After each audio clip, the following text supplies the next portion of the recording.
Good evening, ladies and gentlemen, and welcome to RLAfterShock, the longest-running independent podcast for everything that is Rocket League esports in Europe. I was going to do something really smart there, but I completely forgot the fucking translation for how you say it in Italian. I'm the Eternal J. I'm joined by Digital Bacon for another episode of the show. How you doing, man? I haven't spoken to you since we actually left for Switzerland, so how you been? Yeah, I haven't spoken since Sunday. Tuesday, because we finished off the Arena Clash. Sorry, that's true. But I'm good. It's like a rest week now, isn't it? Like the season is mainly done. We've still got a couple of projects still left and a couple of new things coming through today, which is quite nice. But yeah, it's mainly crazy season is done and we can start to relax into Christmas, which is always quite nice. I picked up streaming again, which is always great fun, to which make sure you tune in Sunday. Yeah, we'll be doing a viewing party for the RLCS promotion relegation tournaments. That'd be good fun. And you're playing you're playing Pokemon right now on stream, aren't you? So you're having a little bit of you're having a lot of sort of like shit going on in your own stream. As for me, I'm doing my own stuff. Like as you may have been able to tell, there's a lot of stuff going on back here. Not back in the same corner as I always was. Actually, I've been working on something super special and super secret. I can't tell much about it, but let me say, man, I'm really excited for what the future has to hold, especially for this office and what what you know the career has to hold. So again, I recommend you keep your eye on my Twitter because there's some exciting stuff going on. And again, I can't show you just yet. That's why actually most of this side is cropped off, because otherwise it would be revealing a little bit too much. But regardless, we don't need that much to show you or to talk about some Rocket League here on our RLRS episode 53, where we will be adding our voices to the whole franchise thing. The conversation has sort of cropped up in the last couple of weeks. Been a little bit late to the party, but we figured, fuck it, let's just do another episode for it. As well as that, we're talking about the RLRS promotion playoffs, which of course happened this past gone week. We'll be taking a look back at that, as well as look forward to the promotion playoffs for next weekend, plus a little bit of housekeeping, which is where I think we'll start off the show here. Usually we start with the news, but for those of you who keep up with the show pretty commonly, especially for those of you who browse the Rocket League subreddit, we went viral, sort of. We had a bit of a clip go live, essentially, and go viral on the hot take got clipped, didn't it? That was it. Yeah. Something like that, essentially, and it went on the Rocket League esports subreddit, and obviously it got a lot of attention. I'm personally really happy about that. It's really cool to sort of see the community getting involved and sort of like picking up the pieces of where we kind of leave off with our own conversations, and that's kind of what the point of Aftershock is about. So the fact people have been inspired to talk about this stuff, the fact we've got people talking on Reddit, we've got several community members, pro players coming out saying, hey, this is what's giving their own sort of like takes of their own right. It's pretty cool, man. It's super fucking rad. I enjoyed it a lot. Yeah, definitely. And if you don't know what we're talking about, it's all based upon a little clip from our show last week, and it was about the state of tournament organizers, and it's sort of branched on out to basically information is not clear from Psyonix about how things are run, how everything is divulged. So, for example, we don't know. Let's take a quick little note right now, Jay. We don't know if DreamHack is returning with that open circuit, do we, next year? When you got to think, Leipzig is taking place in January. Now, are they going to be returning? Because that's, like, as of right now, less than 2 months away. You got to think, players around this time, are the qualifiers going to be taking place right at the start of January, or are they going to be taking some part in December? Because if they're in December, players have got to arrange, time around holiday with family and all of that to be able to play in this. So this is just the sort of point we're trying to get at, is that things need to be out there a lot earlier and a lot more clearer. Yeah, and again, some support would be nice, but you don't have to do that, of course. We've already made that much abundantly clear. Regardless, I think we talked about that topic last week. I don't think we want to bang on it too much, or else we can be beating a dead horse. But because of the attention that was brought to the show, obviously we had a... Jesus Christ, is that your fucking coffee mug? Holy shit, that's massive. I'm ready for a whole hour and a half. Oh my God, that is absolutely massive. Holy shit. Anyway, fucking hell. Anyway, where was I? Oh yeah, so a lot of people sort of had their eyes drawn to the podcast. We got a lot of new subscribers to the YouTube channel. A few more people subscribed to the RSS feeds and the podcast edition. So I figured we'd do a little bit of housekeeping, and as you will be new to the podcast, who'll be tuning in for the first time ever, welcome. This is our RLAfterShock. We talk about the European Rocket League esports scene. If you want to get involved, then we encourage that you do so. Okay, my phone's buzzing like fuck. Jesus Christ! Everything. Professional. Oh my god, this is really. Let me just not mute that. my Okay, phone right now. Right. So yeah, if you want to get involved, and we can highly encourage you to, you can do that through several fashions. Of course, if you're already subscribed with the YouTube podcast, you can follow us on Spotify, Google Podcasts, iTunes, and TuneIn, as well as 7 other distribution platforms on audio. You can go to anchor.fm/RLAfterShock to find your favorite platform or request your favorite way to listen. You can also follow us on Twitter at RLAfterShock. We talk about the show. We do a lot of like European news and stuff like that, as well as like the Discord is in the show notes and video descriptions of every single episode of the podcast. So again, if you want to get involved in the show, that's the best way to do it.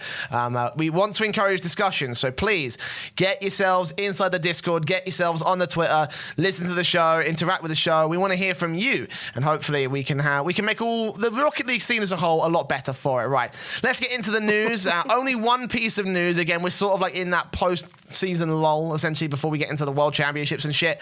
But this is actually a really cool little piece of news that came out. That Gold Rush ran a one-off sort of rival series promotion preview sort of thing. They basically came back and put on Rush Hour for a special episode, Bacon, which I think is actually really fucking cool. You're saying they put it on? They haven't actually put it on yet, Jay. Sorry, it's yes, going on.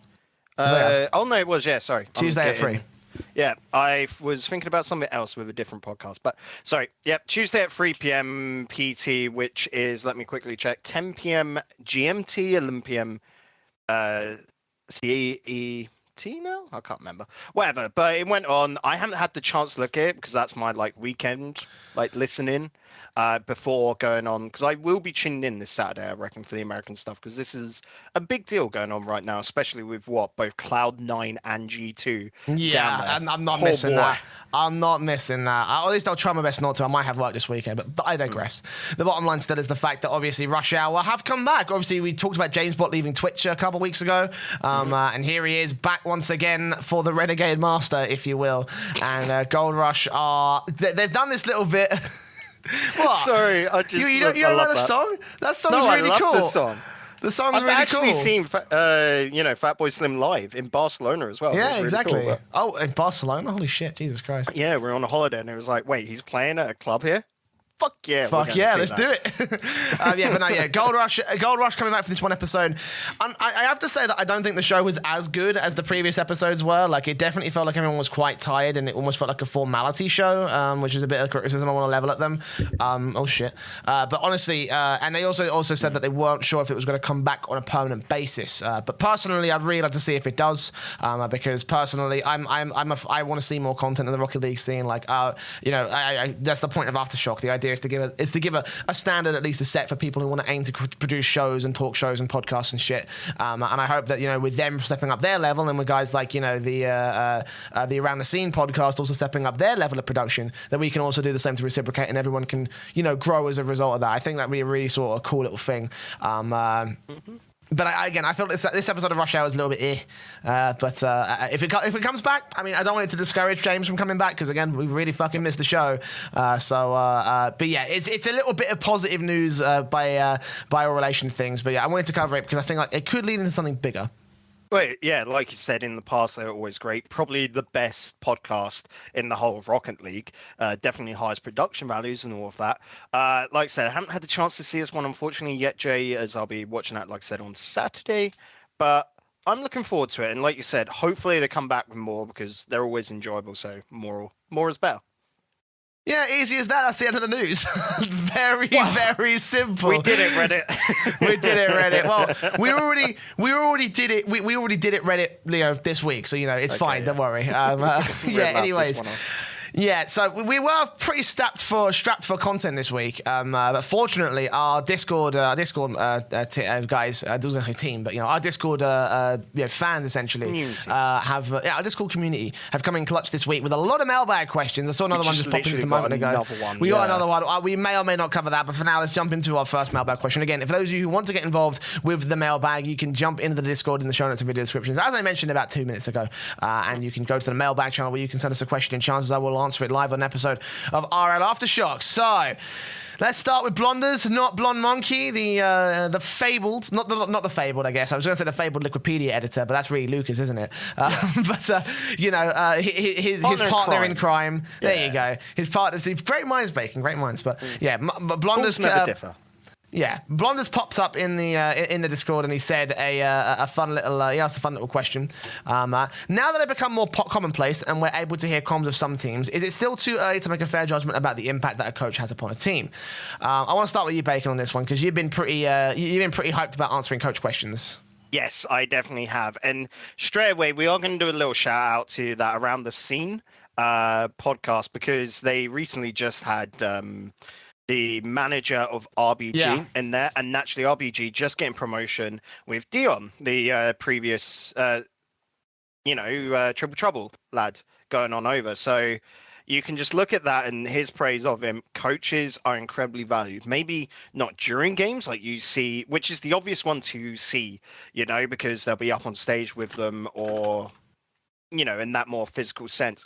But it's behind the scenes working through analysis, working through replays, and trying to help the team develop. That is definitely crucial. And we've seen, unfortunately, for one case where it has not helped, we're going to use complexity here. The coach didn't make the difference because I want to say players were still a bit too stubborn to accept advice, to accept that sort of approach because it's not commonplace, Jay, So it's got to be one of those things of once the power is really unlocked on the high level of Rocket League, they'll become a lot more common. You can see a lot of orgs really wanting to get these coaches on it in because they can see how it would help them because they know how it works within other esports. It's really just coming down to the players to step up their game because they need to accept this help. Yeah, and I feel like I feel like that in terms of like the individual coaches like impact, there's only so much information that we can get. Like I think that with the team comms thing that he mentions, like we only get so much information out of that because a lot of the times the published clips they're only from within the action itself. And if you listen, there isn't a lot of like coaching or talking right there. There's maybe in between a goal they might say something here or there, but for the most part, coaches' involvement comes in between the games where they can sort of discuss things. Honestly, like I'm taking a look at a lot of the mouse sports ones, for example, and most of it is essentially there to pander to the casual crowd who might not understand Rocket League. Therefore, they'll just hear the excited team comms of the likes of Speed screaming, "Yeah, get the fuck in, you cunt," or something like that. Or something. No, he's British. Okay, he's probably going to say something like that. I would if I was in his position. The problem, and again, the problem is that in terms of like actual knowledge and information, like there's not a whole lot being shown off by coaches because it's all the players in the heat of that moment. I think that if we had like a full game VOD, which will never get released, by the way, I'm just saying that right now, it would be an incredibly stupid move for any team to start releasing VODs of their communications because that would basically kill any tactical semblance that you have in the game. People can very easily read you if they start to understand your calling patterns and how you sort of recognize the game because all that information is given away in the team comms. But so and again, the coach's advice may also be giving away a lot of information to other teams. So they're not an accurate sort of representation of what coaches can do. I think the results are much better, and it's a bit of a mixed bag. 'Cause you've got some teams like Reciprocity who have really strived because of the fact they've had Yummy Cheese Man in ever since they were just coming off the back of their PSG run, and you had teams like you mentioned Complexity who have absolutely shit the bed essentially. Yeah, and that's with Snasky on board. And then, of course, we've got to look at Verge, isn't it, over on Dignitas' side. And that seems to me... Yeah, he came on the fire last week, didn't he? Yeah, and I can get that. I can understand. Like, it's a weird case because I don't know exactly how Verge is helping that team because it seems like the team hasn't improved, but of course they haven't got better. There's been improvement naturally, but that's just because the team are playing together more. And we have to look at it, and them getting that last spot at LAN is incredible. What with their run, but is that down to the coach? You don't know really, and I'd imagine Dignitas as a team are probably one of the culprits of not listening to coaches, with some of those players there. But looking at this going forward, we'll have to see. I reckon it'd be about next season where we'll finally get a clear idea because this off season coming up over the winter break, that will be when coaches who are now pretty much involved with every team will get a lot of time to work for their players and iron out those mistakes, iron out those problems. Dignitas for me could be a team which you come back in I'd imagine late February, early March, for next season of RLCS, and they could be deadly. I'd imagine you could see a transfer mixed in there, and at any rate, dependent upon results here at LAN. But Dignitas are a team with massive potential at the moment. Yeah, absolutely. I agree on that front. With the coaches as well, I think that potentially they're sort of like, their contributions to the team will be felt the most come around DreamHack Leipzig if we have a tournament, for example, that will come around for the next season of the RLCS or the next LAN event that we've got. Because again, as you mentioned, this is the end of the season. We might see EU coming back in the end of the year. I haven't heard anything about that, which is another fun fucking thing we can complain about. But the bottom line is still that the coach's impact is not. It's too early to judge them, I think, in terms of what can make a fair judgment, because we as individuals and like analysts, we can only get so much information about a team's construction, and we can only really take a look at what those coaches were able to do and how they were able to use the elements that they've got and what they were able to achieve with them after the fact. And for now, we've only seen so much inconsistency coming through from each of these each individual sort of coach. Yeah, and well, I definitely have spoken to some coaches, and it's that case of you don't want to divulge what they've said to you, because naturally there's a bit of respect between us, isn't there, Jay? Like, we can have an idea of what's going up. Like, naturally as casters, it's good to talk to coaches and see what their plans are. But if we were to say what those strategies were, what is their plan for the future of their team, that breaks all trust, and it's not really our place. It's almost like an unofficial NDA, isn't it? Yeah, like a gentleman's agreement. Yeah, it's a gentleman's agreement, exactly, of just, if you talk to us, we'll keep our mouth shut, but it gives us a better idea of what to expect in the upcoming matches and how both teams are going to play, so we can naturally work better ourselves. And that's the way it works. Yeah, absolutely. You basically hit it right on the head right there. So, yeah, again, I think it's too early to judge coaches. I think that, we have to take a look at what they've been able to achieve over the course of their career within the context of the individual lineup. So thank you for your question, Blonders. Let's move on and talk about John. We'll talk about John's question, I should say, not about John himself. John, aka always from the Reddit threads. I love that. Just like, let's talk about John.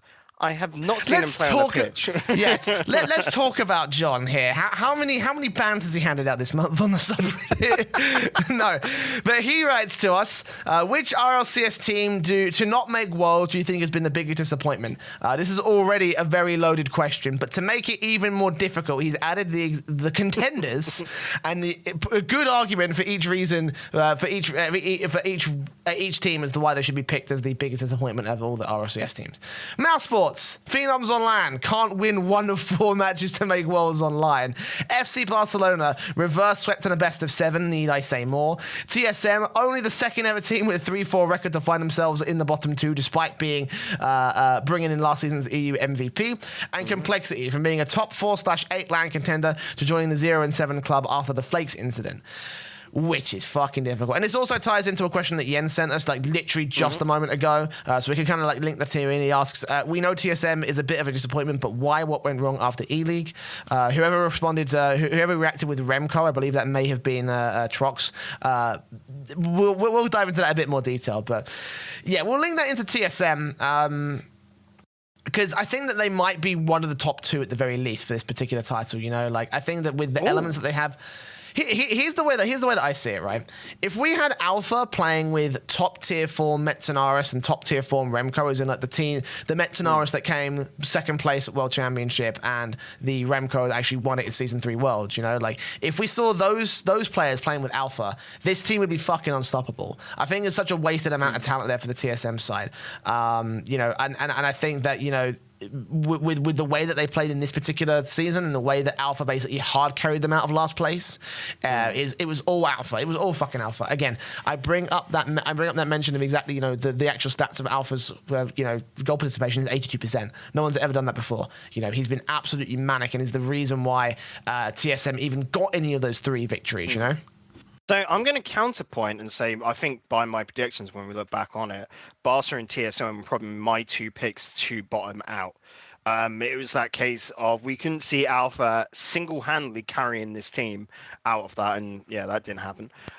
Looking at this, now Barca, I think as I said it before, they played incredible for those first 3 games and then just shat the bed. But they weren't expected to make LAN anyway, so that's fine. TSM, again, I didn't expect them to make LAN this season, and you feel bad. However, I think they should hopefully be safe to stay up.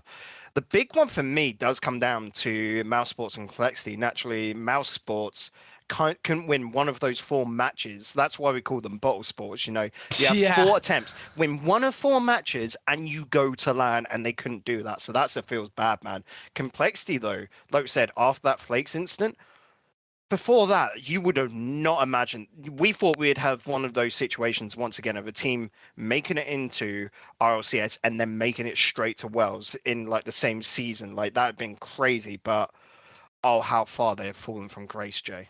They're for me the top one, like the biggest disappointment this entire season. I don't know, man. Like, because I think that with Mouse Sports, obviously they fell.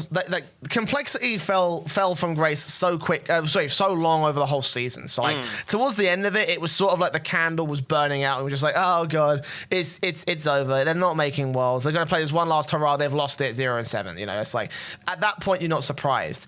I think with Mouse Sports though, I want to say that they're the biggest disappointment in my opinion because they had 4 fucking chances, and if they won a single one of those series, they would have made it to Worlds, which is just like, for me, the biggest disappointment, because as you say, you know, like these guys, I think if you put them in the right environment on the right day, they can make top 4 at a LAN event. They can make probably even top 2 at certain LAN events. I'd say they're championship winning material, which is, again, it's fucking confusing to me as to why, you know, Mouse Sports were able to bottle it so hard in the last 2 weeks. I don't know. Do you put that down to just because Mouse Sports is like fresher in your mind, you know? Is that why they're the bigger disappointment? No. Again, the reason why I say Complexity is not is because they fell over the course of time. Like it was like seasons. At the beginning of the season, they were about here, and then towards the end of the season, they fell to about here. But with Mouse Sports, it was like beginning of the season, it was here. Up to the last week, they were still here, and then eventually they just like plummeted, like fucking instantly. It was the southern drop. That's why you rate it. It's the top. Yeah, exactly. Fuck you. That didn't happen. Okay, fuck off. Oh, I can't even bang a desk, okay. Look, right, I'm still getting used to the position of the table, okay, right? Yeah. The monitors are slightly different. I'm quite happy to agree with the whole Mouse Sports thing because they were so hyped up before that sudden drop, you know? Whereas, like you said, Complexity, you can... Like, for Mouse Sports... I still don't know the exact reason why they dropped off. I can put a lot of blame, me saying putting the blame on a lot for the regional playoffs. The whole team was the problem on that week 5. But Complexity, we knew the problem coming into LAN was going to be there.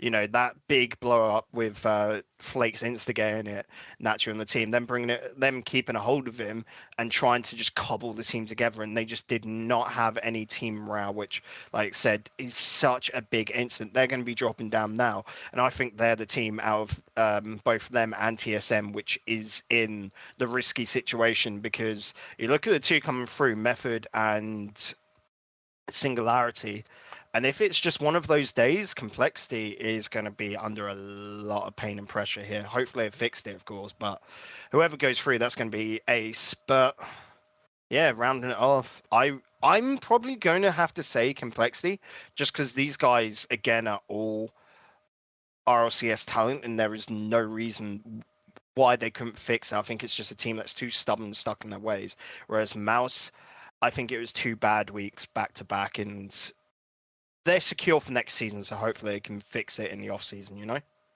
I'm going to stick with Mouse Sports, honestly. You know, even in their previous their previous sort of like engagements, like it still looked like there was some series that Complexity could have taken. So on that respect, I'm going to go ahead and say, yeah, do you know what? Like, it's Mouse Sports for me all the way. Mouse Sports, let's see. Should Twitch chat be the decider? We'll leave it up to him. Well, be sure to let us know what your thoughts are in the Twitch chat or over on the Twitter account at RLAfterShock in the Discord. Again, links are in the show notes and video descriptions. Thank you, John, for your question. And we'll move on to talk to Velixo, or talk about his particular question that he had to ask us. Reciprocity and in the past Dignitas have proven it's possible to get consistent results in EU. What could other EU teams viably do to achieve similar consistency? And he puts in brackets, similar consistency is in not playing out their minds one week and then triple committing the next week. I think that's pretty much a given, as that's pretty much what consistency means, but all the same. Of course, shout out to Velixo, by the way, for reasons that should be obvious enough. This is a you question, I think, Bacon. I think you'd have a lot more insight into this than me. So consistency is a problem. It is a state of mind, and it's also backup plans.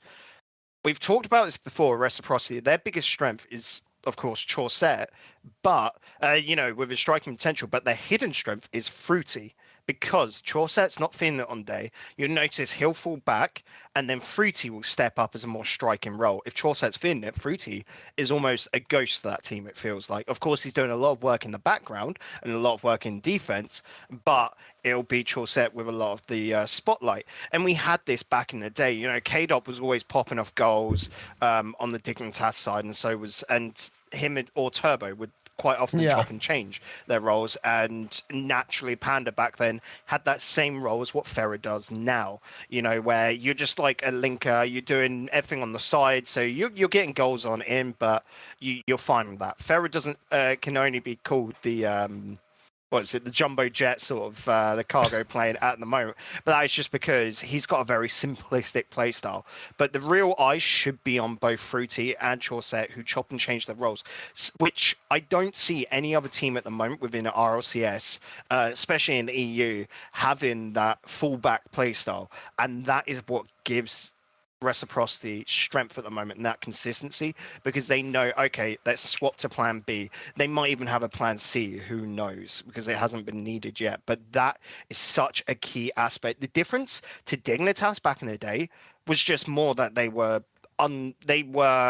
OP. They were just one step ahead of each other. They had obtained that level of play which no other team could have. So when they were on an off day, they were at the level with the other teams. This is a whole different scenario, a whole different case study, in consistency, if anything.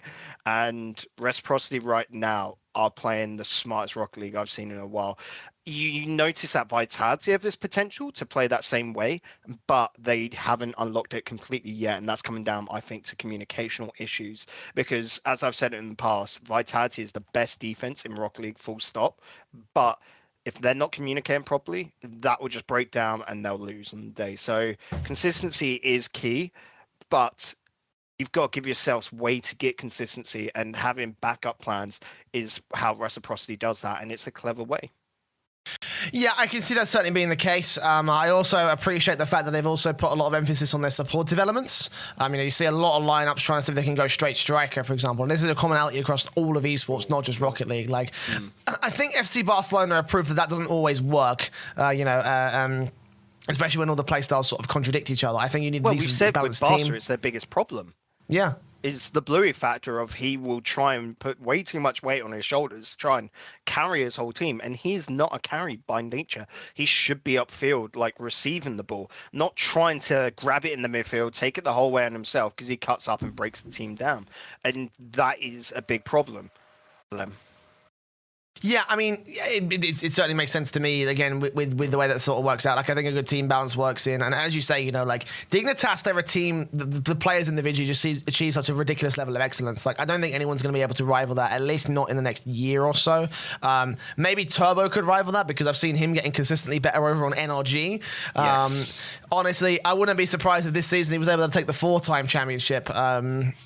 I certainly would be backing it if NRG, if all the EU teams went out before the finals and NRG were the last team standing, fuck yeah, it's all aboard Turbo for me. The storyline surrounding him and the rest of NRG is so fucking insane, but that's another story for another day. Well, like we said, the only real threat coming out from NA at the moment is NRG. I would still claim for EU, Reciprocity are our best bets for winning Worlds, but Vitality, if they can get things sorted in the next, 3 weeks? 3 weeks until RLCS. So I think Vitality is going to show up again at Worlds, and not in the same sense as they did, last Worlds, where the first 2 days was absolute trash and they come into the last day and smash it out of the park. I reckon Vitality are going to fix this. And again, that could be down to the coach, Gregan. Well, we'll see how well they can do in that one. Any other sort of, factors that could allow any other factors that could allow sort of any sort of consistency out from them? I think possibly one should also be a decent a decent level of chemistry between your team and possibly like sticking together more often than not. We've seen a lot of roster changes in the last year. And a lot of those rosters have either crumbled or just otherwise been become a shadow of their former selves. Like Complexity, for example, is the biggest example. How you change one player out, it throws the whole team off. Versus when they were consistently getting top 3s, top 4s, top 2s in certain cases, which is some ridiculous level of form from a team like that who wasn't winning championships. I personally always agree to try to work through your problems, and for some teams I have tried to do that. Obviously, the latest Complexity lineup has been a bit of a disaster in that respect. A lot of the team play elements have to come over time, and if you can get that together by just staying together for a while and working on yourselves, then you'll find that consistency as a squad anyway. Like, take a look at this Reciprocity, for example. Actually, Reciprocity, they haven't made a lineup change since Fruity replaced Bluey, and that was like well over like a year and a half, almost approaching 2 years now. That was a very, very long time, I think. Christ, it was, after Leipzig, wasn't it? Jeez. Just after Leipzig, which, it's coming up to being 2 years in January's time, so... they've been together for a very long time, and it's the Complexity situation all over again, except they're about to do what Complexity couldn't do with that Magnus Metzer and a lot squad, and actually, win potentially a world championship right here, just because they've stayed together, because they've toughed it out through thick and thin, through the reverse sweeps sort of curse, through being constant onliners, and now they've toughed it out. They've actually managed to find a team formation that works as a result. And as you mentioned, all those things about having plans, having a backup idea, having a supportive element of the team, all these things contribute to allowing Reciprocity to hold that consistency over the course of 2 fucking years. That's awesome, in my opinion. And you got to remember that we have been talking about, and the whole level, of course, like EU has been weird with all the crazy transfers in the off season. So Reciprocity have been allowed by that sort of factor of staying together to quite easily gain an advantage than everyone else. And that is shown as well by velixo being able to step up. Like, before the season started, no one would have thought like that capability would be there, but we'll see. For me, the true test is when you go to LAN and how everyone holds up against NA teams. Because, like I said, at the moment, I've got no worry for going up against NA teams and such, except for NRG. But I think everyone's worried to go up against NRG this World Championship. Knights could be a bit of a hassle, but I don't see that now. I feel like their run at DreamHack Montreal was a bit of a one-off compared to everyone else, and that is again shown by the sort of current AS Monaco side making it through to top 8 as well. For me right now, EU is looking strong. I don't expect a massive amount from Dignitas. I hope though, because like I said, I want them to sort out their problems naturally, but EU should finally have a good time, and that's purely because NA, I don't know, it's just not good at the moment. What the hell happened to Cloud9 and G2? They have fallen to pieces over in the North American scene. So again, I certainly for the first time, complacency for America. I think that's for the first time, I'm actively going to go out of my way to watch the North American promotional playoffs, because holy shit, everything can change. Everything can change. So you definitely want to keep in tune with that one. And thank you very much, velixo, for your question. Again, if you want to ask a mailbag question, you can leave it in the Discord, in the Mailbag channel. Again, the links are in the show notes and video descriptions of every single episode of the podcast. And of course, in the Twitch chat, if you're not part of the Discord already, it's !Discord, where you can ask us a question and chances are we'll answer it live on this episode of RLAfterShock. So, not a lot of news, not a lot of results. So we thought we'd go digging into the archives and figure out one of these talking points we've always said we were going to do. And this is way, way, way too long in the making to do this little part of to this little episode, Bacon, because the topic of franchising has come back up once again. Because it seems like teams are pushing this a lot. It seems like a lot of people want the idea, like the idea of potentially seeing a franchise system in place. We've had some articles in the last couple of months that have decided that have tried to discuss the idea of using franchising and why we would need it, which is ironic because it came from Gfinity, who ran a fucking franchise league in Rocket League. So it's one of those things that have been floating around for the last little while, but as of late, it's become a lot more prominent in the scene. Yeah, and I think for me, the big one was, I want to say 2 weeks back, where there was an interview with the Loadout where Gregan spoke about his... oh, God. I think that headline took everything out of context to what he actually meant, to be honest. Exactly. It was really bad. That was the one that sort of got the ball rolling very recently, because, of course, a big figure, Vitality, one of the strongest teams in EU, of course. And, yeah, it sort of took it a little bit weirdly out of context, and we'll see. But naturally, with what's going on, let's just say with Overwatch League, with the COD World League coming on in, a lot of people, especially with the new acquisition of Epic, a lot of people are looking at it and going, you could see a lot of companies back in this because Rocket League has a lot of similarities to traditional sports, and especially with it being so NA focused, Jay, you could see them picking up for a franchise league. And naturally, there's pros and cons to both sides. And we've made the statement, like our opinion, very clear in the past of for the main world sort of structure, you should never have it franchised, but it's an off-season. Well, it's like now that you mention that, like tinfoil hat moment here, but it's like now that you mention that, obviously we believe that there's a massive NA bias over in the Rocket League scene for obvious reasons. As again, if you were listening to last week's podcast, you'll know all about that. We've talked about the idea of we've talked about the idea of there being an NA bias, and you mentioned, like, if because it's such a North American thing, franchising, I still can't get over that fucking look, dude. I swear to God, it's absolutely stupid. As well. we're in for a hell of a ride today, guys. But no, it does worry me, the idea that the North American influence is certainly being pushed on the Rocket League game, and it scares me that franchising will be a thing, because I think a lot of people are forgetting about the players' opinions about franchising stuff, and if you've been paying attention to Overwatch, you'll know that a lot of the players in the path to pro fucking hates the franchise system, because they've grind. They become the best players in all of Overwatch at that level. They become the best players in contenders, and they never get any, and they never get the recognition. They don't ever get picked up for it, because there's nothing that enforces or requires any teams to pick up these players. It's only a case of whether or not they feel like it. And there was a situation recently where there were some players who would, I think by all extent of the measure, earned their spots in any other tournament, any other open circuit promotion relegation tournament.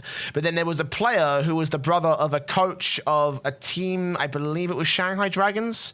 I can't remember 100% because I don't really follow Overwatch, but this whole thing kicked off so bad it made its way to my timeline. But the bottom line is that there was some sort of relationship that was exposed between a player and a coach, and that player got picked up for that team. And that sort of bias is the kind of thing that really it scares me about the franchise system as a whole, because if you look at something like that, that's entirely possible, because there's no way that you can prove that one player is better than the other. There's no way that you can sort of uproot those sort of those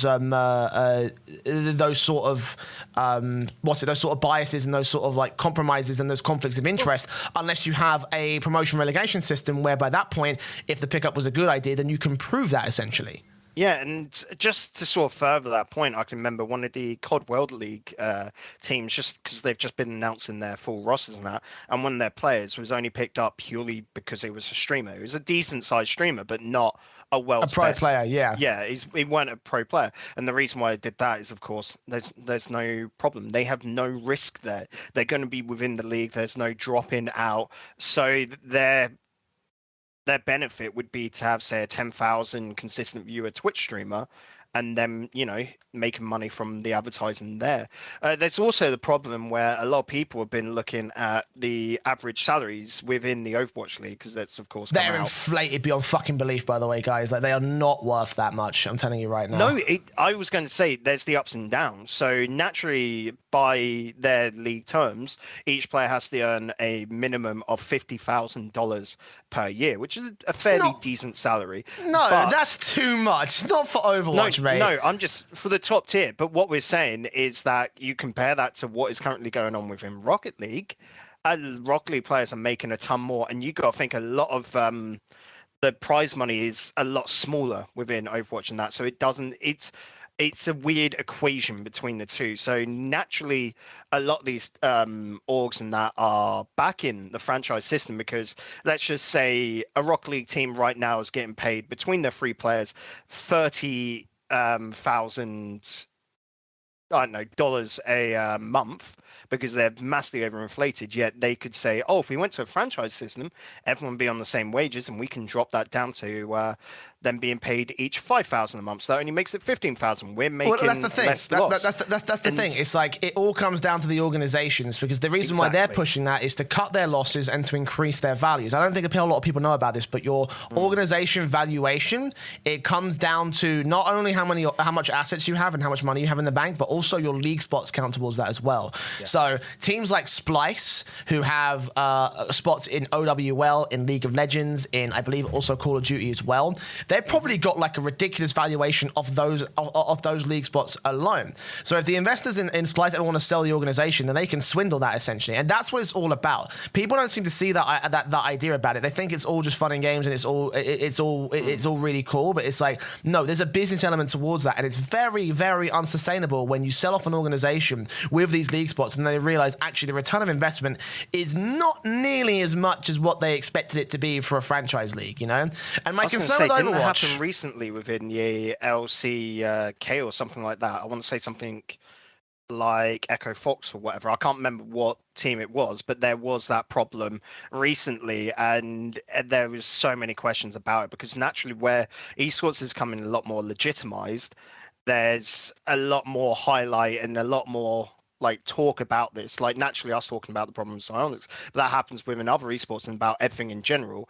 It's not hush hush anymore. It's not, you know, deals under the table. A lot of it is coming too light, which you got to be careful about.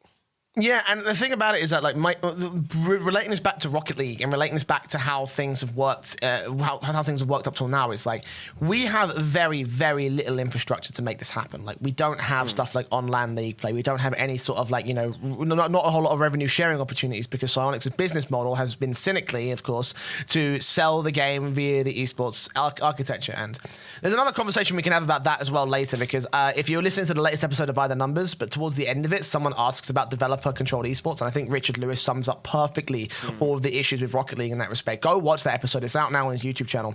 I think it's 93. If you're listening sometime in the future, but it's the latest one as of this week.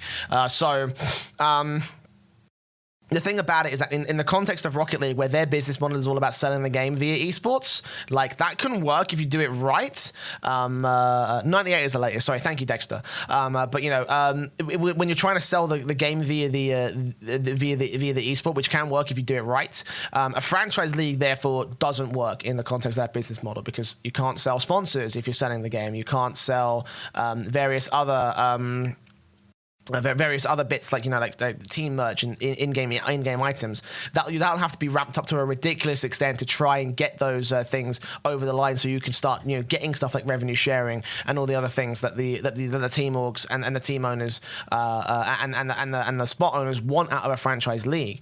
And again, I think there's something fundamentally wrong, going back to my own individual opinions about franchise leagues, about having a world championship that's supposed to represent the world bests being a franchise system. Again, I initially had a problem with it with Gfinity Elite Series because it was a franchise system. I was wholly against it. I think that franchise leagues can be used in a good context, but in terms of like a world championship, then it fundamentally can't be a accurate representation of who is the best teams in the world. And we've seen it with this OWL stuff, you know, like it arguably is a lot of crap, you know? Yeah, and especially when a lot of like the world stuff is brought on in. Like my major gripe with the Overwatch League is along the lines of you sort of trying to base your teams upon cities, upon areas. Like, for example, the London Spitfires, your British team, is all made up of Korean players. Don't get me wrong. They were the best players at the time, you know, when they brought in... See, hang on, just to go off a quick tangent real quick, sorry, just to insert this off. This is the reason why I feel like it's really stupid having city or country-based fucking esports teams. Because if you are going down the route of Cloud9 and what they did with London Spitfire, and you want to try and you want to try and create the best team possible, then associating yourself to one location is a fucking stupid idea. Why do you think Fnatic are called Fnatic? You don't know what organization from that like organization name alone. You don't know where they're based. Did you know that Fnatic's Swedish team is managed from London?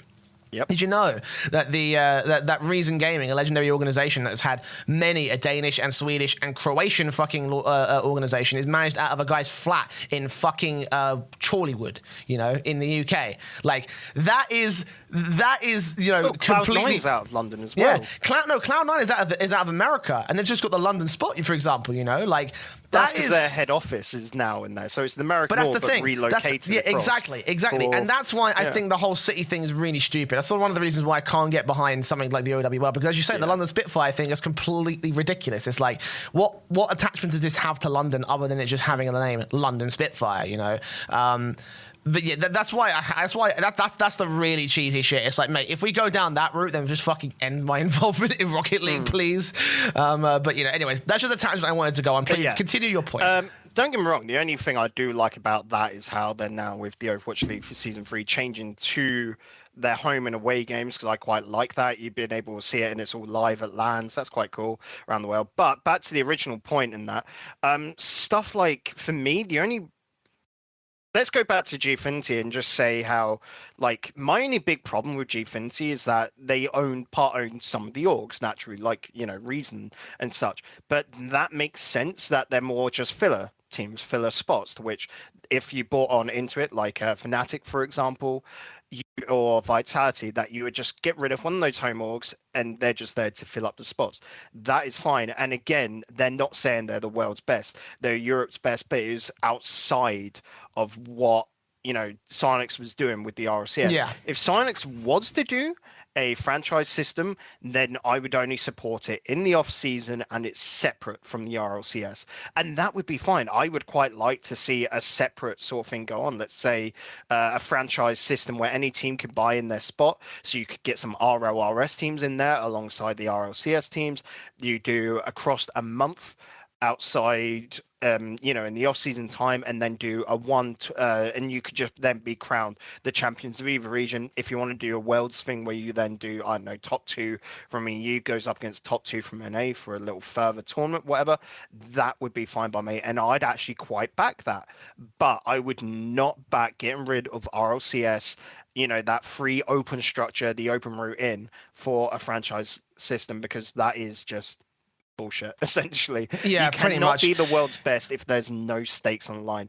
Job security leads to complacency, and again, does not stem the best in competition, which for us and for a lot of viewers at home is what you want.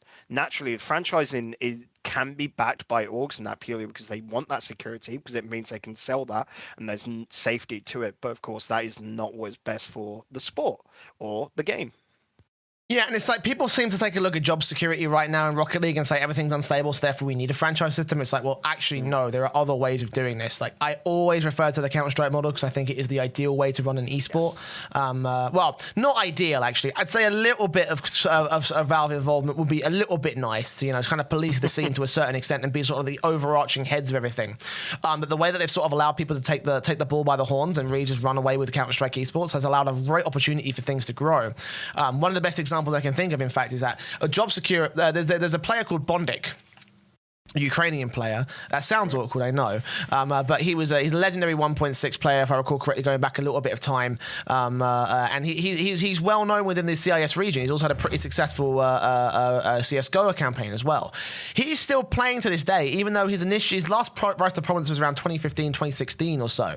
You know, he's had that sort of like little bit of a rise in form in the Counter-Strike scene, and he's still competing in the tier 3 scene because he can still hold a job, because he can still compete at that level. Even though he's not at the top of the world, he's still making a living from playing under, I believe it's Hellraisers right now, who are not a top organization in that game.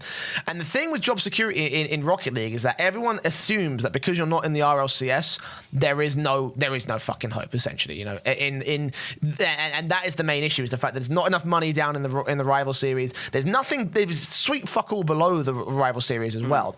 So therefore, there's no investment. There's no organizations willing to sponsor any teams that have any that have a salary. There's no sponsorship money as well. And there's no leagues, of course, to allow those things to come to fruition, you know. Whereas in Counter-Strike, you have a million tournaments going on. I could go load up the fucking HLTV page right now and list at least 6 of them that aren't even top-tier competitions, including 2 LAN events this weekend to suffice the second-tier and top-tier divisions. So you've got a lot going on in the space of a single weekend, essentially, and that allows that sponsorship money and viewership can go to wherever the hell they want. They can watch the top end if they want to, but if they're feeling for a little something different, then they can go down there. That allows job security for people who are looking to, for people who are going to be past their prime at the top end at someday. It's also going to allow a great avenue for those players to bring their experience to coach the younger players, so that way one day they can move up to the top tier end of things. So you're killing essentially two birds with one stone, essentially. Or three birds, actually, because you've got variety of content added into that whole thing as well. So there's so much that you could do by enabling that sort of thing. And it's a great alternative to franchising, I think, in my opinion. If you really want to go down the franchise route, there's even half franchising things where you can keep stuff like the fundamentals of the... you can keep fundamentals of stuff like, the relegation and promotion system, while also getting the chance to revenue share, for example. Like things like that are all available within those systems. But everyone's so focused on franchise because they think the Rocket League is dead out of money. And it might seem that way because Psyonix have got a stranglehold and everything. But as we mentioned last week, that's by design, not by lack of funds. Yeah, and it's just... looking at Twitch chat, of course, and Dex is saying he forgets Splice exists. But yeah, Splice now are involved in, of course, they've got a League of Legends team, don't they? But at the same time, both a COD World League team and Splice, in my opinion, Splice can get fucked. I'm just going to say that right now. They love a good bit of franchising. They are one of the organizations that have pushed for franchising in virtually every single fucking game that they're part of. They did it for CSGO, and that shit hit the fan real quick. They dropped their lineup in Rocket League because they put a lot of money into it, hoping that franchising would come forward, and because it's not come forward, they've said, we're out. I'll bet you anything. If Psyonix announced a North American franchise league right now, Splice would pick a fucking team up right now. They would pick up, what is it, Afterthought, I think is still unsigned at the moment. So they'd pick up Afterthought straight up there, and then buy the franchise spot. Easy as that. I will put money down on that being a thing, right? And if it happens, I'll fucking call it, like just straight up and out. So... just fuck Splice in general. Not the team, of course. The team themselves were great. The old Splice, who are now, was it Philadelphia? Not Philadelphia. Phoenix. Yeah, sure. Charlotte Phoenix. So close enough. Yeah. But again, there are so many alternatives, and the thing that confuses me is that why is the focus so much on franchising when no one's really considered the open circuit idea. No one's really considered the half franchise idea. No one's considered the revenue share opportunities idea. Like, you could do so fucking much if you were able to enable these teams to be able to do them. Like, we still don't have stuff like team merch at RLCS Worlds. We still don't have stuff like that is what triggers me so much. Why the fuck, Psyonix, do you not sell the team jerseys at LAN? It annoys the heck out of me, because I would just love to be able to turn up to a LAN, not having a team jersey, because I don't have any team jerseys, and just be there straight on the spot, go, okay, I want to pick up a... let's say Vitality jersey in the event, be able to go, quite often into the toilets and get changed, or just put it over your t-shirt, then in there, and it looks so much better. Because that's what your casual fan, that's the guys, the majority of people that do go to RLCS aren't wearing jerseys, but when they're in this situation, they're quite happy to spend, $40 to $50, euros, whatever. I will tell you right now. I will tell you right now that the majority of fans at the Face It Major were not there as like hardcore fans. I know they weren't there for hardcore fans because they weren't there about the 4 months prior when they held ECS at the exact same venue, and they had lower ticket sales. So when I tell you that, I tell you right now that when they had the chance to buy merch, they lapped that shit up fucking quick. I mean, real fucking quick. There were points where, like, in the first day, I think they sold out for Stratus jerseys. Like, that's how bad it was. Like, so many people want the opportunities, and it's like, Psyonix, that's an easy revenue stream for you. That's easy money. What are you doing? Get them to send you a bulk level of a bulk set of of shirts and jerseys for a discounted price, and fucking and just fucking sell them at the regular retail price for it, and essentially the team makes profit, you make profit, everybody fucking wins. Like, it'll be great. And as Dex mentioned, they even sold out of complexity shirts and big shirts as well, because they had 2 UK players at that one. So imagine if you had regional representation. Imagine if FC Barcelona made it to Madrid. You'd sell out of FC Barcelona shirts fucking quicker than I can have a wank, essentially, right? That's how quick it is. Oh boy. Right? Right, that's how quick it really is, because that's how much people really want that kind of thing. And again, in London they didn't have it. I didn't see any information about that on the North American lands. It would be Amsterdam. It wasn't at Amsterdam. we can probably find more information on that when we go to Madrid in a couple of weeks' time. Like it's going to be insane. What? Some deep journalist work just there, like going around with a phone camera, like, can we find merch? That's something, you know what? Someone can make easy something... money just going in, like buying bulk off of their websites and just out the front of the venue, just out of a box, just send them. That could make some easy money. That's the thing, right? We've seen that from like boxing events, for fuck's sake, you know, right? And that's the reason why, because boxing events, they don't sell merch and stuff like that, because I think that, at least I'm not sure they don't sell it in the same sort of level of abundance, as far as I'm aware. Again, I'm not too familiar with that particular regard, but like there was a boxing match going on at Wembley Stadium when we were at the Face It Major for Wembley Arena, and Christ, yeah, I remember that guy. Yeah, you remember that one. So they fucking set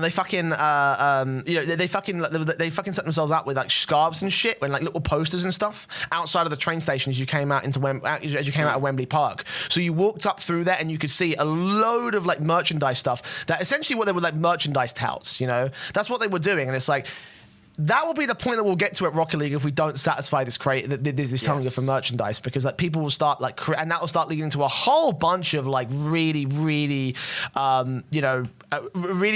shitty practices, essentially, like stuff like, you know, counterfeit merchandise, potentially like, you know, nonchalant pieces of merch. Like imagine if someone printed some really damaging stuff, on it. Like, you know, I know a lot of teams have like, you know, relations to China. So imagine if someone printed "Free Hong Kong Liberation of Our Time" essentially on a Cloud9 shirt. That would get Cloud9 in a lot of shit, essentially. You know, and it's like, if you provide that outlet, people will buy. Trust me on it. All you need to do is take a look at any Counter-Strike event. Just rock up at an arena. You've got loads in the fucking North American scene. Or, what was it? I think there's one actually going on in... I can't fucking remember where it was. I think there's one that interlaps with like a certain Rocket League LAN that we had on the calendar at some point. There was a regular recurrence. I can't remember. Anyway, the bottom line is that there's a lot that you could just do to research. And it's not even just Counter-Strike events. League of Legends events do this. Overwatch events do this. Call of Duty events do this. Every esport under the fucking sun does this, essentially, you know, like, and it's not like it's like a very difficult thing to do. Again, just buy them at a lower retail price. The developers, the team owners will be happy to sell you their merch, and you sell it at the regular retail price, potentially even more for convenience charge. And there you go. Yep. They get their jersey price. You get a little bit of extra money on the top. You already get those facilities by booking out the venue. So just do it, essentially. Yeah. And just to quickly answer to chat about there was merch at LAN. We're talking team jerseys, not just generic Rocket League hoodies, T-shirts, that sort of thing. I want to say the Jinx stuff. That is what was being sold at both Amsterdam and London. We're talking just team-specific stuff. So whether it be teams selling, I don't know, baseball hats, their jerseys, hoodies, whatever, there should be a separate booth for them. Because the current Rocket League stuff, like what they're doing, it's fine. But we're talking literal team engagement, you know, and that is something that is weirdly, you know, missing, isn't it? Yeah, and it's something that's been missing for a very long time, you know. Again, it's such an easy revenue stream, guys. It's so fucking easy. And, you know, like... It's ridiculous, you know. It's ridiculous, you know. Like, and it feels to me again that Silence are cynically using this just to promote their own product. It's like, guys, they don't come for Rocket League. They come for the teams, you know. I mean, they come for Rocket League, obviously. They're there to see the game. But it's like, when it comes to the focal point, the truth is they come to see the best Rocket League. And who delivers that? NRG delivers that. Reciprocity delivers that. Whoever the hell... Well, you got to think, it's also the point of you'll turn up, let's just say, in your Dignitas fans, turn up in Dignitas jersey. Dignitas get knocked out on the first day, or whatever. They get knocked out. And then suddenly the fans... Yeah, I know what you're talking about. I know what you're about to do. The fan... Suddenly they just go, okay, who am I going to support now? And they've got a bit of money in their pockets. They'll suddenly go over and pick up an NRG t-shirt or whatever and then don that, you know, over the top. And that is what actually happens quite often, isn't it? That's the thing, actually. That's a legitimate fan mentality to a lot of different teams, actually. If you're a neutral supporter and if you're a neutral supporter and you have like a shit ton of cash, I've seen people legitimately go and change their jerseys, essentially. Like there was one circumstance, I believe at the Face It Major, where Big got knocked out. They had a Big jersey. So what he did was he went and changed to a Complexity jersey, because obviously that's where Def was playing, because he was a UK player. Then Complexity got knocked out. So what he did was he changed his jersey. He went back to the store and got the jersey of the team that beat Complexity. And as they got knocked out, they moved further and further onwards and continued changing out their jerseys to support the team that beat the team that he was supporting. You basically just quadrupled the amount of money you've made out of that fucking customer, right? Off that mentality alone, because you provided him the opportunity to sell. You don't have to do anything special. Just give them the merch, give them the product, and they will come. That's how dedicated esports fans are. If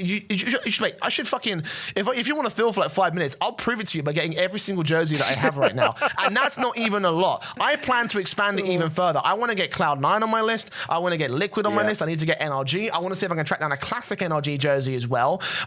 Also, actually, I can show you all the fucking hoodies I got, you know? I've got them up here. Here he goes. ESL, that's one. Insomnia, very classic one. Let's get you a team jersey. Here you go. Reason Gaming, my boys. You know, I think that might be on reverse, but you can see, it's easy. You know, I do this all the time. I'm not the only one. I even get classic esports merch from brands you've never heard of, like UK Masters. You know, like you've never heard of these guys, but this is exactly how. Sorry? Rest in peace, UK Masters, of course. And yeah, that's not the only one. You know, I've got more Insomnia merch up here. I've got an Omen hoodie up there. There's so much that you can do. And again, idiots like me will spend a shit ton of money on that sort of stuff, you know? Like, it's so easy, and it makes so much fucking money, guys. It's not that difficult, yo. Troc saying about the Rewind merch. F to pay respects. Yeah, little violin will play just up here. Just like a little bit. The dog wants to go through. He really wants attention. Then do you want to like close out this point so we can start moving on, because we are pressed for time? Yeah. Let's go on. We need to get. We're an hour into the podcast. We need to get on to the actual games that got played this week, Jay. Yes, of course. But just to close out the topic itself, obviously, just want to say, again, there are many other opportunities. Mm-hmm. There are many other things that you can do outside of franchising to increase the money. Once we've exhausted those things, then I think we should start talking about franchising, because we've just spent like half an hour talking about other alternatives. Why aren't we talking about those? Why is everyone so fixated on franchising? I'll tell you why. Because the team owners and teams have pushed for it so much. Because they want to increase their value, essentially. That's the only reason why they're doing it. They want to increase their value so they can sell the organization off to a rich idiot who has no idea what they're doing. That's not healthy for the esports growth. So let's have an open circuit. Let's sell some merchandise. Let's make some money in the long term rather than focusing on the short-term sale. Right. Let's move on. Let's talk about some tournaments. Obviously, we have the RLRS just closing out this past gone week. Also going forward, by the way, guys, I recognise that we've given a lot less love to the bubble scene as in the last few weeks. After this, I think we're moving into the playoffs of the Rocket Baguette Rising Stars League. So we're going to start covering that from the playoff position. So we have a little bit of a chance to talk about some of the teams that are there. Probably bring a bit more content in that regard. I didn't want to go through the group stage because there's so many teams playing in that tournament. I can't be fucking arsed. We've kept our eyes on it, but it's just way too much to cover. And between the Counter-Strike work that I'm doing, Bacon's sim racing stuff. We just got back from Switzerland and doing the Belong Arena Clash as well next weekend. The finals for that. Madrid in a couple of weeks. There's so much stuff to do that we just can't keep up with everything. So we'll be covering that from the playoffs positions once we've readed out all the shit teams, essentially. But yes, let's take a look at this bracket for the RLRS Playoffs, because two teams have made it into the 9th and 10th spots in the RLCS for next season, and those teams are AS Monaco and Discombobulators, as ASM beat Disco 4-1 on those winners finals, and Discombobulators beat Singularity at 4-2 on the losers finals, as Method went plummeting against Singularity in a reverse sweep. Not entirely reverse sweep, excuse me, an almost reverse sweep, I'm going to call it. But that was how that went down for the Method side, and they will have to be the last seed going into the promotion playoffs. So, let's start talking about the results, essentially. Let's start talking about some of the teams and where they sort of like held out overall. I think we'll start with ASM and Discombobulators. Not too surprising for these two squads, because obviously they've had a really good run in this season. I particularly want to give a shout out to ASM, because I went into this season having no confidence in them. I thought to myself, after Oslon's removal and iignite's inclusion, then we could be seeing a massive. Then we probably could be seeing a bit of like a tank essentially from ASM. But no, they proved to be legit. Probably the best team in the league. Certainly when it comes to facing off against Discombobulators. Discombobulators are the highest ranked team in the league. Fair play. But ASM, good shit. I'm hoping. Let's see if iignite can make a comeback. For me as well, when I look at ASM, they had a easier time than the other guys, purely because they were sort of like, I want to say, their easier matches they had right at the start, so they were able to work out this team as time went on. Their harder matches came towards the end, especially, I want to say, what was it, week 4? Just quickly double checking that now, where they had week 3. Sorry, that's when they had their hardest matches, and then of course Singularity in week 5 as well. But this was a team that could start off, and they got the ball rolling. And they've done fantastic because getting picked up by AS Monaco as well. It's been a fantastic season for them. And for me, Jay, this is the team that is RLCS ready. This is the team that will go into next season, and we've got no worries for them. It's not going to be a case of like my slight worry with Discombobulators, where they're going to be moving up and they might not be ready for the difference in play style that happens. The quicker pace that is in RLCS, the more well-structured teams that can really turn it around. Because we've seen definitely this season from a lot of matches within the RLRS where a team can just get that first win and then cannot get get that first loss and then cannot get it together. And that happens throughout the whole of it, apart from AS Monaco. I think they had 1 week off, if I remember correct, against Method, but Method were doing really well back in week 3. And for me, I don't have that worry for them. Plus, they've got that infrastructure now in place. So come to March time, this is a team that's going to be probably, punching above the belt, playing things pretty standard, which is going to be great to see. And again, with ASM sort of like being where they were within the context of that DreamHack run, and obviously with iignite, like I think iignite was easily my biggest question mark around this squad. But clearly he's proven himself to be pretty baller. Like I don't think there's ever been a series that I've seen him playing where he's been the problem, honestly. Which I want to just like sort of do a little bit of speculation on that particular respect, because obviously he had a little bit of a stint in We Dem Girls. They had a really good run in the interior of that particular lineup, and eventually when they got picked up later down the road by TSM, he kind of fell off the edge of it a little bit. Like it felt like, I just want to question about him as a player. Like, do you think that it's going to be a case that about next season they'll struggle a little bit in RLCS, and then they'll have to like try to make a player change, and he'll have to go to a new project and bring that up? Or is this just like the final thing? It depends, because essentially iignite's problem comes down to confidence. AS Monaco should be moving on in if them as an org, like if the Monaco org and team have got realistic expectations, they shouldn't be expecting them to make it straight to LAN. Their goal should be to stay out for next season. Yeah. So for me, that is a very manageable goal, and that will be good for iignite, because he definitely requires confidence to play. I think when it came to TSM, the pressure was way too high and could not live up to that, and he was continuously questioning himself, put himself as the problem, and so that's why he got cut. And moving into RLRS, which he's an RLCS player, but could easily outdo the rest of the RLRS sort of teams, alongside a very strong extra. And Tigray, I would have thought as well being a little bit washed, but he showed the exact same caliber, and confidence was not his issue. I think it's the team as a whole. But yeah, came on in with iignite, and this is, like I said, a very, very strong team. AS Monaco will be moving on in, and I think coming into next season they'll be top 6 contenders. Like I said, I don't see them making it to LAN. Who knows what happens in the off season, but this will be a team which should do very well, like I said, because making top 6 is a good spot now, considering it's moving up to 10 teams next season.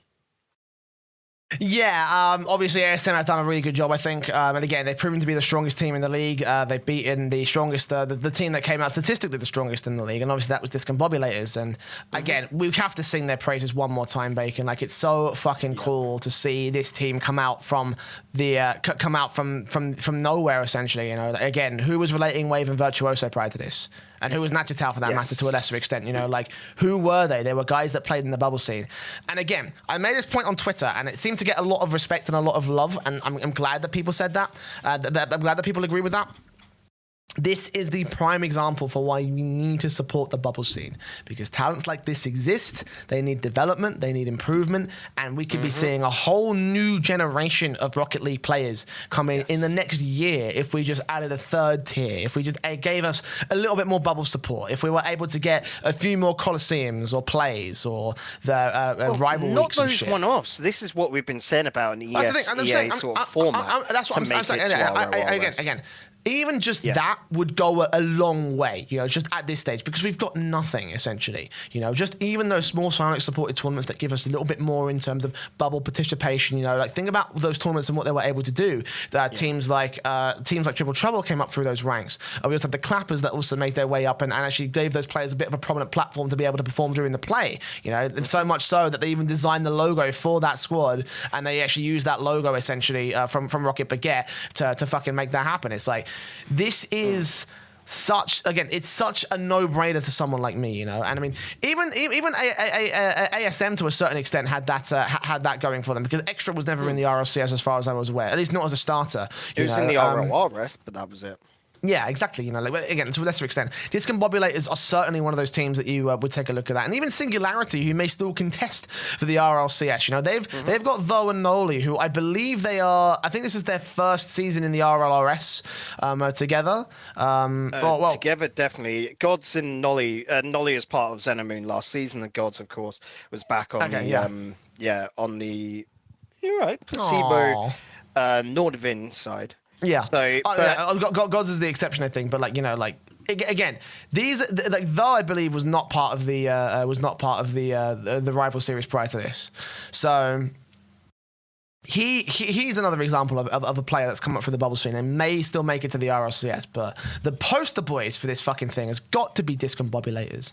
And I think everyone agrees based off of that we need to see more support for the lower level teams, because we've talked about EU depth before. It's getting deeper, guys. It's continuing to grow. We're continuing to see more and more players enter the game and try and get competitive. Even little, like, things like the Belong Arena Clash, for example, you know, like, we started to see some serious players come through the likes of that. Now, Free Can't's had a really great rise. Cynical started to be a dominant UK player. Shots has come out of literally fucking nowhere and, you know, been able to become an extremely striking force within the UK. That's just the UK, by the way. We're not counting France. We're not counting the Nordic regions. We're not counting any of the Central Europe areas. Eastern Europe is on the rise as well. Switzerland. Holy fuck. If you're not watching Servette Geneva going into the next RLRS qualifiers, then you're fucking missing out big time. That's not including Spain, who have a really nice integrated scene. So much stuff going on. And again, the European scene is getting consistently deeper, and Discombobulate is a proof that we need to support these smaller regions, Joe. Yeah, and for me right now, that support does need to come in with Psyonix-backed schemes, because currently what we do have is what's going on with, like, Rocket Baguette, and they're pretty small. The best things we did sort of have were the esports management / towards the end, they changed the name to Nice Cactus tournaments, but there was no reason for those teams to stick together. So quite often they'll chop and change each week. What we need is, like we said, the structured, the ESEA stuff, where they have to stay together for a league play season in the off season, or, like, whilst this is currently going on right now, it's a third division below or whatever, an open division below RLRS, where these teams have to stick together for 8 weeks, for example, and then that can actually develop. Because right now what we're seeing is teams play together for that 1 week of whatever Rocket Baguette is doing. Go into next week, they're like, oh, we're just, this has no stakes to it, we'll just chop and change. But they're not developing teamwork, they're not developing team chemistry, which is needed and takes at least a month most of the time to actually show the real signs of. Because, of course, naturally, at the moment, the way teams are forming is one of those ASM or whatever Rocket Baguette are doing, or a rival esports tournament, they just hit out the park for that one tournament and they go, okay, we're a great team, let's continue on. But that was like a one-off honeymoon phase, you know. Exactly. We talk about consistency, and it goes 3 weeks down the line and they realize, oh crap, we're not actually it. And suddenly you're already locked on in for the RLRS play-ins and you're not hitting the mark. it's a big problem. So there needs to be some sort of level now for the bubble scene. We're not asking for big money. Like, we're literally not even asking for Renegades Cup format, because I don't think that was the greatest format for it. It was a good idea, and I liked it because it was for such a long period. But of course, it didn't work because teams didn't want to stick together for 4 months. Yeah. But what we are asking is for that new route on into RLRS and it not being on a single day, plus a way for these teams to stick together. To me, it seems like 2 birds, 1 stone here, Jay. So exactly, it's an easy one. And you can make, with it being the route in, you can make it, let's just go wild and say, I don't know, 24 teams playing this open bracket. And you just do a few nights, like 2 nights a week, play 2 games each team. That sort of thing. It's not on stream. You hand that out to your Rocket Baguette, your rival Sports, whoever, and I don't know, over in NA you could do it with, I don't know, Mythical or Boost Legacy, whoever, and they just handle that, and they don't get paid. It's free to do naturally, but they get full rights to just go on and broadcast those games in a structured environment, and those players would get much more training, and it's so much better for everyone. Exactly, and again, with the number of teams that form up and they just and they go for this one tournament and then disband after the fact, it's ridiculous. The number of the amount of potential in a lot of these mixed teams that have come up and just completely disappeared. If they had that development space, if they had the development restriction, then I think that they'd stick together for a lot longer. You know, even now we're seeing some of the best teams in certain regions actually make player changes, even though they've won championships in in the last week or so. You know, like again, they know who they are and they know how I feel about it. But again, Discombobulators, in despite all those odds, they have looked like an absolutely dominant force. The question now is, how far do we think they can go in the RLCS? Because we had skepticism going into the RLRS, going into the RLCS, though, they're looking like they are white fucking hot. And you're just giving up. I don't fucking know. That is not I'm giving up. That is I don't know. Because the term I use for AS Monaco is they are RLCS ready. They are players that have already been at that level and should be a safe bet, especially with the org structure around them, to make top 6 or to at least stay up and be safe. Discombobulators, who the hell knows? We have not seen them at LAN. We have not seen them outside of this RLRS / a couple of weeks, with the RIP Rewind, but our trials that we ran back then. We haven't seen them against these RLCS teams, have we? So we have no idea what will happen. And we don't, because naturally with the sort of qualification spot, they don't get that the promotion relegation like we get to see from Method and Singularity. Because naturally, if we say, let's say Method goes through, Singularity drops, we know, okay, Singularity weren't ready, but Method are, because they've had to play off against Complexity and TSM, who are 2 very decent RLCS teams.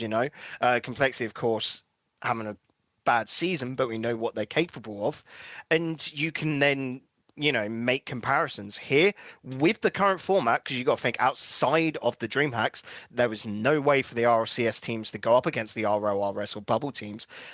You don't know how Discombobulators are going to do. I hope the best of them, but honestly, I can't make a judgment at the moment, Jay. Absolutely. Again, it's very unpredictable for the Discombobulators because we've only seen them against the Rival Series talent. So I'm curious to see where they'll go. I have high hopes where they can go. And honestly, do you know what? I think it would just be fucking incredible if in 2 seasons they went from Bubble to RLRS to Worlds. That would be it. That would be the ultimate a triple fucking story. Yeah, it would be the ultimate fucking just like mates. Even Triple Trouble didn't even achieve that, FC Barcelona, you could argue, they can make caveats about the fact that they weren't bubble scene players before they qualified for RLRS. But it'll be the first time that 3 purely bubble scene players, ones that had never played in the Rival Series or Championship Series circuit, have gone from bubble to qualifying to RLRS to going to RLCS and qualifying for Worlds in 2 seasons. That would be immense. That would be the best achievement that a Rocket League team has ever done in the Championship Series as a whole. And if they can do that, I mean, hell, wouldn't it be fucking great if they did that and then they went and won the World Championship? That's like impossible levels of fucking odds. That would be dreams. That would be the ultimate proof.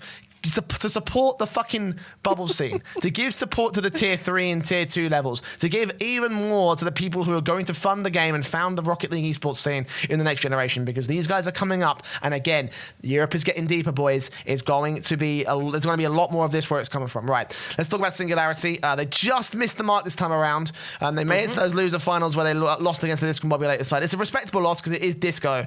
But Singularity, they held their own. There was 3 overtimes in that matchup, one of which went to 3 minutes and 42 seconds. And of course, they already beat Method prior in the day. So they've certainly proven that they're a legit force here, Bacon. Just not quite RLCS worthy, at least in this context, See, for me, Singularity, I've got belief in them going into this weekend purely because they had to fight away and do the little I'm going to call it a mini reverse sweep, because of course they went into game 5 3-1 down and they had to go and win 3 in a row. Singularity, that shows me a lot of strength going up against Discombobulators, and that was a very close 4-2 in the end. Singularity, for me, I've got a lot of belief in the org has got structured to it, and for me, if they can come out with the wins this weekend, I would have a lot more belief in them purely because, like I said, that org can give them structure.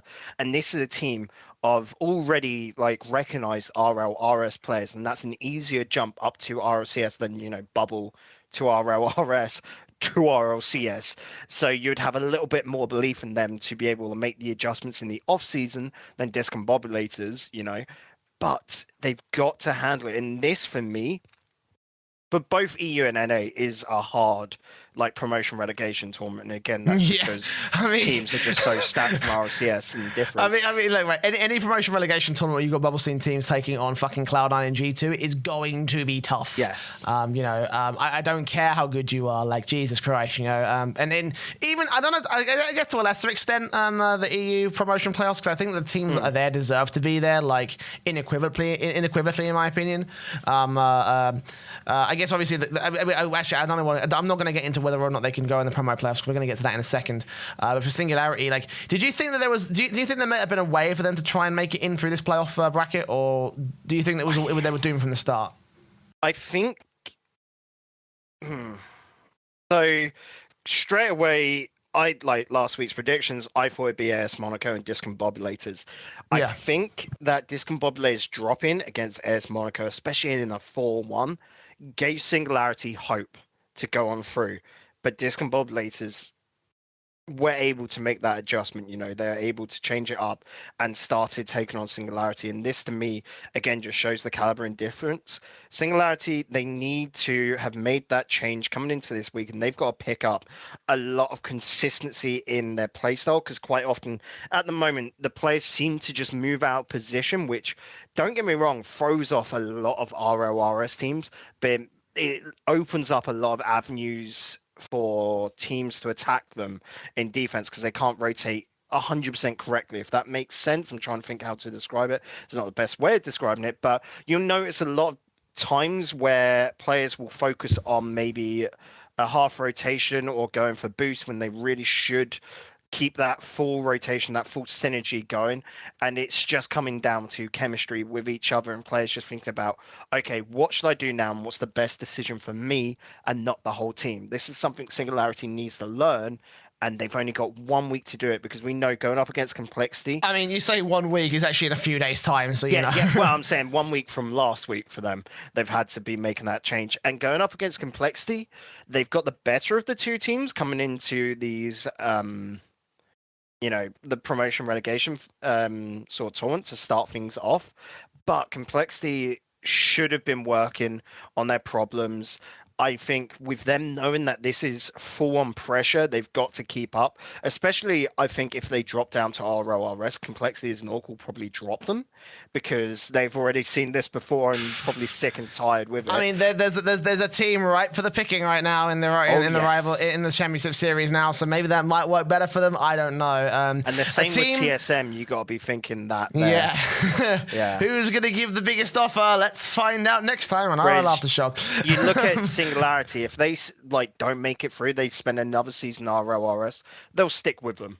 So oh yeah, no, Singularity is safe. Like, you know, you as we mentioned when Singularity picked up this team, like we said, like, they are here for the long haul because Singularity are smart business people. You know, they've been a tier 2, tier 3 organization for a long time now, and they know how to handle their business even when they're not a top end scene player. If they were able to get to the RLCS off the back of the promotion playoffs, that would be a luxury for them. It's not vital to their business success versus some of the biggest names who are basically vital to being associated with the best teams in the world, you know? Yeah, if Singularity makes it through, let's say TSM and Singularity make it through this weekend, Singularity would be trying to give a good reason for Complexity who drop to pick up their team. Singularity know what to do. They support their players and trying to improve them because they look to sell on those players. That's how they make their money, you know? I'd imagine most the idea would be to keep them for a season within RLCS and, you know, let them stay up and then sell them on. But that is just what they do as a business, you know. They look exactly. to make their money from there. Of course, they've got sponsors, but they know how to, you know, where the real money for them comes from. And that's not a bad way because naturally these guys, Gods, Though, and Nolly, know that Singularity are investing in improving them because they want them to progress. They want them to make it on through. They're not a team that are looking for the best players to pick on up and then sell as world champions. That is not their game. And so that's why I think Singularity are a fantastic pickup for this Flomp Result side. And going forward, I think Singularity have got the luxury of no pressure on them this weekend, you know? Yeah, absolutely. That Method, this is I was gonna say, go through or you're fucked because Method are probably looking at dropping this roster because they need to, you know. Well, that's the thing. I was going to say, like, you know, like, you know, Singularity, they don't need to win this relegation tournament. They can stay there, be in the RLRS, try and look towards the long game, and the organization will be fine with that. Method, though, they've been playing the long game for fucking 4, 5, 6, 7, 8 seasons right now. They've been here for ages. And again, the rumors behind the scenes right now are that Method are looking to drop this roster if they don't promote to the RLCS. That is what we've heard on credible evidence at the moment. Not credible evidence, but credible word, I should say.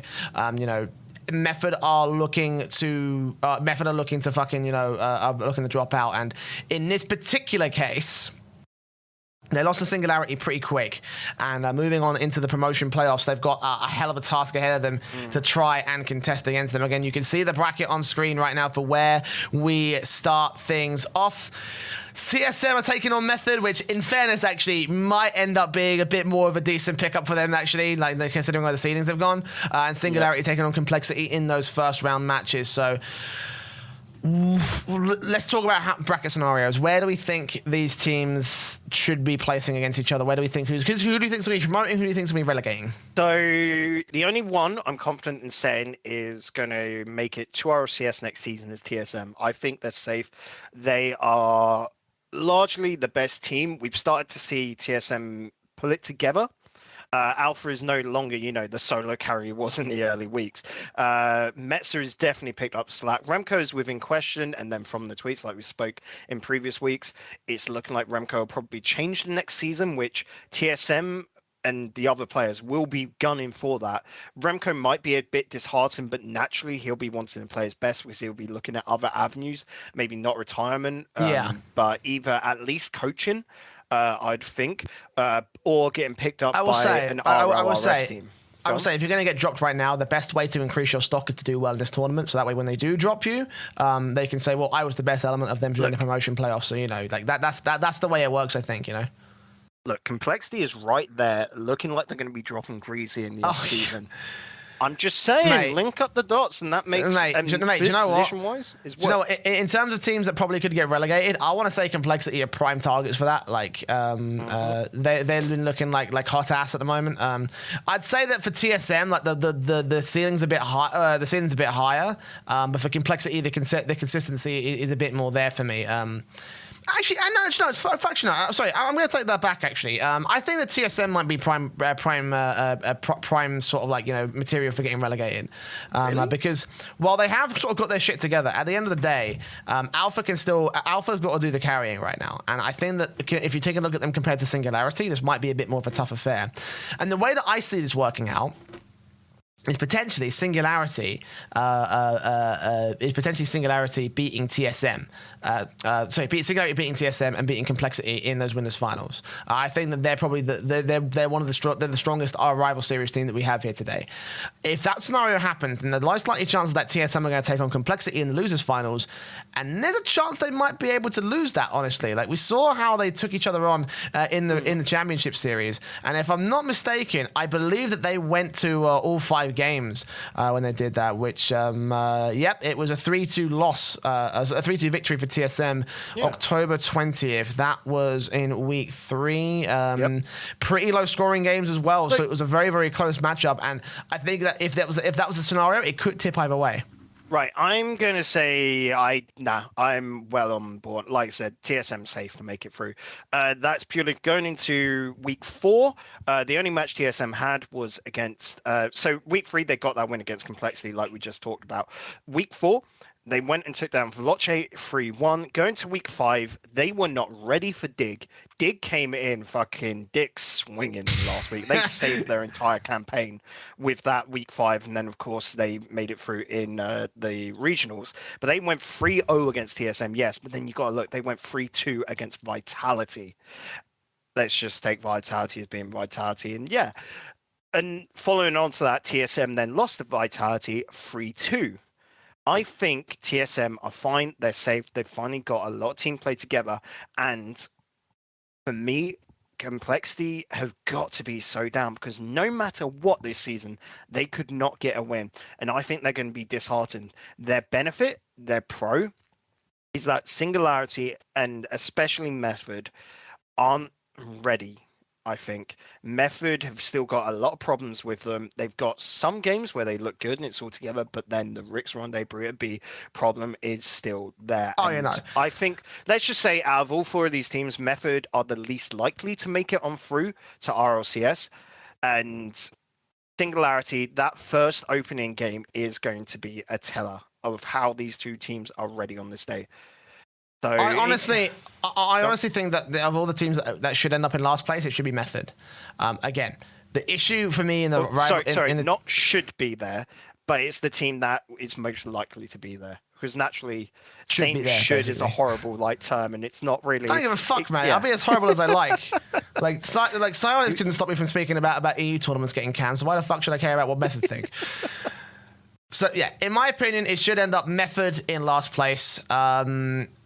And then again, it's a toss-up for me because it all comes up to the day. If TSM are continuing their improvements, then I could see them no problems getting qualified. But if the Alpha Carry has got to try and beat out rival series teams again, I could see a world in which Singularity just scrape past them, and against Complexity, assuming that Method are out, the only other option for TSM is to face off against Complexity in the lower finals. And again, I can see a world. I'm not saying it's going to happen because again, I do agree with you in a lot of your points, but I can see a world in which if the stars are aligned and the blue moon has occurred, like we could see TSM getting relegated into the rival series. I see it as a legitimate possibility, yo. Okay, so on that note, let's do what we want to be the end result, so the 2 teams going through, and what we expect. So starting with you, Jay, who do you want to get qualified then? Who do I want to? Here's the thing, right? I could see a lot. I think if there's one team I don't want to see qualify, I honestly think it's Method. Unfortunately, I don't want to be the arsehole, but I don't give a damn.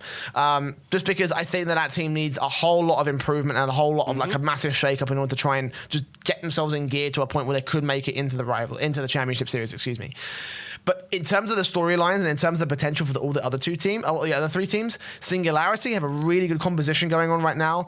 Complexity, I think they just had a really rough season just due to a lot of internal conflicts, one of which that could be solved by a roster move.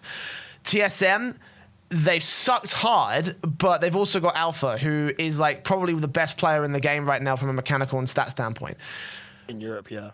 In Europe, yeah. So I don't know. I don't know who I want to win. It's of those 3, I would say one of those 3, or at least 2 of those 3. But saying who I want to win. This is why I do not fucking. I love that you just This is why. I'm dodging bullets and I can't dodge these. I've been asked the question. That's the reason why I don't like saying who do I want to win, because it's not about who I want to win. It's who do I think is going to win. And honestly, that's why I said we'll do the 2. Who do you want and who do you think is going to happen? That's it. Who do I want? Those three, right? Those are the three that I want. I can't say, fuck you, okay? Like, because what I want is all about my emotional attachment to each team. So allow it to go through. No, fuck off. I will do that in the middle of a cast. Here on this show, we do proper, serious statistical analysis, so piss off. Which is the second answer, Jay. Come on. And I'm going to give you a second answer, so shut the fuck up. In my opinion, if I had to pick two teams that are the most likely, I honestly believe that Complexity and Singularity will be the teams to promote. That is my prediction. Again, caveats aside, because I think that those teams could be interchangeable with TSM. Again, that's the problem with this one, right?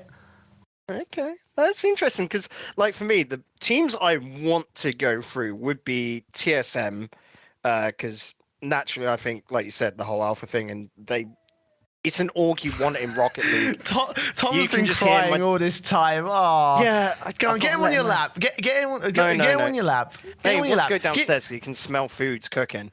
I see. We're nearly done, so it's fine. You can just deal with Wingy Dog with the sound of neglect. It's not neglect.